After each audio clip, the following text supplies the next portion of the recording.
I don't think that Grandpa and Dad really realize how humble they are with what they have set up for us. And that, I mean, we're building a legacy. The current location where we're at right now, we have lived out here 23, 24 years. There is not a building but one, which is our meat shed, that has not been moved onto this place, added on, including our house. So when we started here, there was an old barn, and about where we're sitting now, and we burned that down. So there is not a post, there's not a panel, there is nothing, and a lot of trees here that have been planted since we have moved out here. We grew up as a family, and as kids, Dad came from his family raising registered polled Herefords. And so in our early years of 4-H and stuff, they were always a part of what we did, and there was always polled Hereford cattle around. But as we went along, that wasn't always a perfect fit for us, and as we moved over here to Ludden, our cows, or Dad, when they dispersed and come over here, we didn't have as much readily access to something like that. And so Dad had a few cows, but the opportunity for me and my siblings to have something else, the sheep, because we could run quite a few in a small area, become an option for us. Dad had a very good friend, and he became a mentor of us. And I'm going to bring Leon's name up right now. Leon Wade, who has since passed, but he was a bachelor in town, and he ran Suffolk sheep and gave me an opportunity, gave my sister an opportunity to show his sheep, and lots of other kids at that time.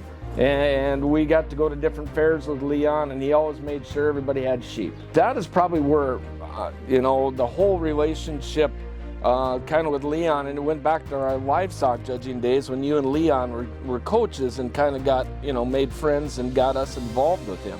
Well, we started out, I started coaching 4-H teams and eventually the judging team for the county, and we did win the state 2 years in a row. And the first year, Bonnie, my oldest daughter, was on the team, went to Denver, and we placed either 5th or 6th, I'm not sure. The following year, we won state again, and Ron was on that team, and we went out there with him and a few of the other kids. He was very big and instrumental in lighting the Suffolk fire. And when we first started, we had some commercial uses along with it, and we added Suffolk ewes from different places as we went, and we kept sheep. And over the years, even as we went along, we kept our own sheep. We expanded the flock a little bit. Always being non-farmers, we had to buy most of our inputs, and we put a lot of hay up. And I remember me and my dad over the years have put up hay a lot in the dark. I would say 15, 20 years ago, we were raising complete Suffolk sheep, but they were not competitive. They were not the kind of sheep that other breeders Suffolk breeders were coming to look for. And but we enjoyed taking them down and exhibiting them, and we were going to the South Dakota and the North Dakota State Fair, and we were not very, what I would say, competitive. And out of frustration, when we got done South Dakota State Fair, we were proud of our sheep for what they were, but we were, like I said, we were not very competitive. And Beth come up to me and in frustration, and she just said to me, we need to either get this figured out, that we are more competitive, or we need to give this up, because sheep have always been a budget for us here. And at that time, with that being said, it was like, okay, we need to figure out, we need to change our sheep. And the next year we went and we bought a buck from a competitor and friends of ours, and that sheep buck that we bought probably 15, 16 years ago started changing our flock completely.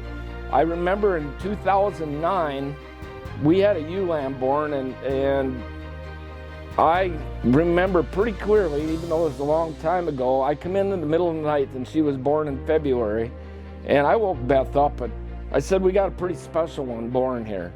And we took her out, and she was good, and she was a home raised, and out of something that we had raised. And we went to the South Dakota State Fair with her, and there was a young man who I still know to this day from Illinois was down there, and he looked at her and he says, I like this sheep. He says, I'll give you X amount of dollars because I'd like to take her to Louisville. I think I could get third or fourth out of her. And at that time, Louisville was probably a little more competitive than it is now. There was a lot more breeders, but you know, we talked about it, and that was a lot of money he offered. And like I said, we've always done the sheep on a budget.